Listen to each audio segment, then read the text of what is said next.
Bonsoir à tous, bienvenue à ce rendez-vous de l'actualité environnementale. Voici les titres. Le secteur agricole togolais présente une fragilité selon les statistiques du recensement national agricole. En effet, plus de 50% des agriculteurs cultivent sans garantie foncière. Vous aurez plus de détails dans ce journal. Le gouvernement ivoirien a récemment lancé des opérations d'assainissement à travers les villes du pays. Cette initiative vise à faire le curage des caniveaux afin de faciliter le drainage des eaux et de lutter contre les inondations. Et puis le sud de la Libye est envahi par des criquets pèlerins en provenance du Sahara qui détruisent les plantations. Les habitants mettent en place des stratégies pour venir à bout de ce fléau. C'est tous les titres, bienvenue à tous.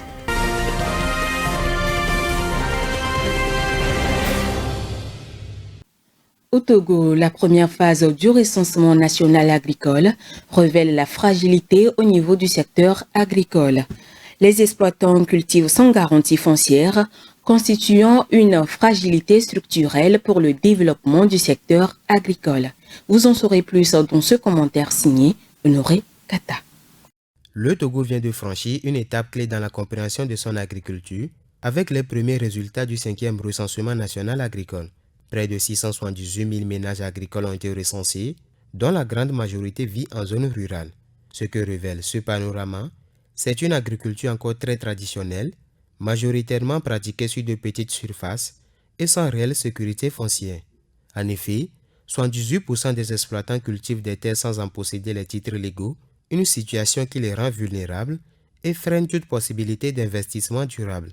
Plus de la moitié des ménages travaillent sur 2 hectares ou moins, ce qui limite fortement la production et les revenus. À cela s'ajoute une très faible mécanisation. Seulement 6% des exploitants utilisent des tracteurs, tandis que la traction animale reste dominante. L'irrigation, elle, est presque absente, pratiquée par seulement 4% des ménages, souvent à la main.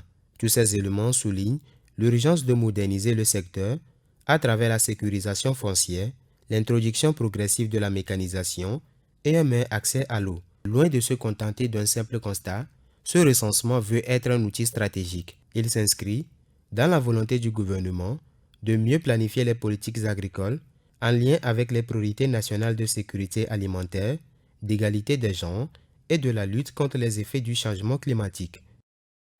Le secteur agricole togolais subit de plein fouet les effets du changement climatique et ses conséquences sur l'économie du pays.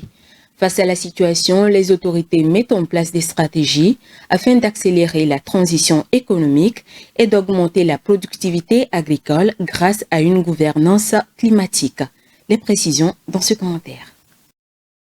Les aléas climatiques tels que les vagues de chaleur accrues, des précipitations imprévisibles et l'érosion côtière sévère impactent considérablement sur le secteur agricole et sur l'économie togolaise. Selon un rapport de la Banque mondiale dénommé Country Climate and Development Reports, publié récemment, ces phénomènes pourraient entraîner une diminution du revenu par habitat allant de 12% d'ici à 2050. Les populations rurales et côtières seront les plus vulnérables.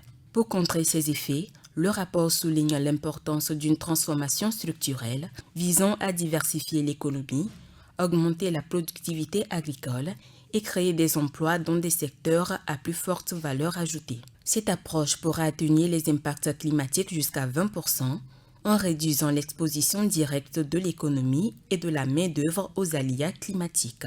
Le document préconise également des investissements dans l'agriculture intelligente face au climat, l'accès à une énergie propre et abordable, ainsi que des infrastructures urbaines résilientes. Ces mesures, estimées à 13,9 milliards de dollars sur 25 ans, pourraient non seulement favoriser l'adaptation et l'atténuation des effets du changement climatique, mais aussi stimuler la croissance économique et réduire la pauvreté.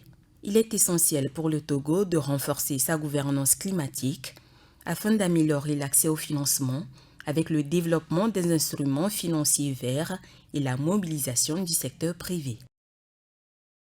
Au sud de la Libye, l'invasion des criquets pèlerins en provenance du Sahara menace les cultures et la flore des oasis et des exploitations. Face à cette crise, les habitants essaient de sauver leurs plantations grâce à des opérations de pulvérisation intensive. Rafitou Mbiriko.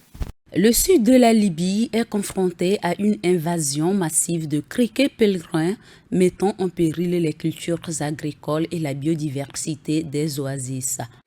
Les agriculteurs assistent impuissants à la destruction progressive de leurs récoltes. Je fais partie des agriculteurs qui sont touchés par ce fléau. Ça fait un peu plus de 25 jours qu'ils sont arrivés chez moi. Face à l'ampleur de la crise, des campagnes de pulvérisation de pesticides ont été lancées dans les zones touchées. À la tête de cette opération, Saïd Al-Mahdi Al-Targhi. Le but est de contrôler la dernière phase de la croissance des larves en se basant sur les informations provenant des régions et les équipes qui y sont basées. Dernièrement, ces phases sont devenues de plus en plus rapides et s'étendent sur plusieurs régions. Les experts soulignent que ce phénomène est lié aux fortes précipitations et aux conditions climatiques exceptionnelles enregistrées ces derniers mois dans le désert libyen, créant un environnement propice à la reproduction de ces insectes. Pour l'Organisation des Nations Unies pour l'alimentation et l'agriculture, les criquets pèlerins constituent l'une des menaces les plus sérieuses pour la sécurité alimentaire mondiale et des efforts de chasse afin d'éviter une crise alimentaire majeure dans cette région. Le magousier, encore appelé Nîmes, n'est pas un arbre comme les autres. Bien qu'il soit considéré comme un simple donneur d'ombre par certains, c'est un allié de l'environnement, de l'agriculture et de la santé. Allons à la découverte de cet arbre avec Léonce Sagbo. Dans les paysages du Mexique où la biodiversité abonde, un arbre se distingue par la richesse de ses vertus. Il s'agit du nîmes, autrement appelé mangosier. Originaire de l'Inde, ce géant vert s'est fait une place sur la terre mexicaine. En plus de survivre à des conditions extrêmes, il fournit de l'ombre, de l'oxygène et même des remèdes naturels pour divers maux par ses feuilles, ses graines et son écorce. Il protège même les cultures. Peu d'arbres ont une si longue liste de bienfaits. Dans la plupart des villes mexicaines, le mangousier est planté en des corridors verts qui rafraîchissent l'environnement en réduisant la présence de gaz toxiques. Sa résistance aux parasites et aux maladies en fait un choix idéal pour reboiser les espaces dégradés. Malgré sa popularité, de nombreuses personnes ignorent encore son véritable potentiel. Son utilisation en tant qu'insecticide naturel, par exemple, aide les agriculteurs à lutter contre les ravageurs tels que les pucerons, les chenilles et les criquets sans affecter les autres organismes bénéfiques.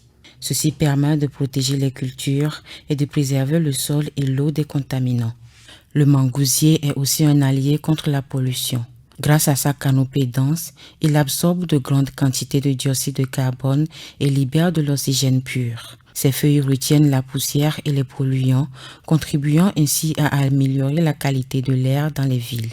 Dans les pays où de nombreuses zones urbaines souffrent de pollution, la plantation de mangousier peut faire la différence. Non seulement il assainit l'air, mais il contribue également à réduire la température ambiante. Le nîmes est un arbre très résistant et facile à entretenir. Il tolère la sécheresse, les sols pauvres et les températures élevées, ce qui le rend idéal pour les climats chauds tels que ceux de nombreuses régions en Afrique. Toutefois, il convient mieux aux sols bien drainés et aux espaces qui fournissent une bonne quantité de lumière solaire. En prévision à la saison des pluies, le gouvernement ivoirien a lancé des opérations d'assainissement afin de prévenir des inondations dans plusieurs villes du pays. Piloté par l'Office national de l'assainissement et du drainage, ce programme vise à limiter les risques d'inondation et à sensibiliser les populations à l'importance de maintenir les canalisations propres. Suivant. La saison des pluies en Côte d'Ivoire provoque souvent des inondations, particulièrement à Abidjan, avec des conséquences dramatiques, comme en 2020, où plus de 50 000 personnes ont été sinistrées. Face à ces risques, les autorités ont lancé des opérations de curage des canalisations, comme celle en cours à Tekoubé, où l'Office national de l'assainissement et du drainage travaille sur un canal de 1200 mètres pour améliorer le drainage. Ces actions font partie du plan d'action de pré-saison des pluies pour limiter les inondations et protéger les populations urbaines. Ce programme national vise l'entretien de 138 points critiques à travers le pays pour prévenir les inondations. À ce jour, 106% des travaux prévus ont été réalisés. Les autorités comptent sur l'efficacité de ces infrastructures pour limiter les risques lors de la saison des pluies. Selon le représentant du ministre de l'Assainissement et de la Salubrité, Gildas Simi, l'accent sera mis sur la sensibilisation de la population, sur une meilleure gestion des eaux usées et des déchets. Ces initiatives de sensibilisation et d'entretien des infrastructures sont essentielles pour garantir la durabilité des efforts d'assainissement. En impliquant activement les populations, les autorités ivoiriennes visent à réduire les risques d'inondation et à assurer un environnement plus sûr. Ainsi, ces actions contribueront à un avenir plus résilient face aux défis des saisons des pluies. Le groupe Filatex, leader des énergies renouvelables, s'est engagé à soutenir l'État malgache dans plusieurs initiatives, notamment l'approvisionnement en électricité sur le réseau interconnecté d'Antananarivo. Cet engagement intervient en prélude au 5e sommet de la Commission de l'océan Indien qui se tiendra le 24 avril prochain à Madagascar. Le commentaire est signé Rafetou Mbiriko.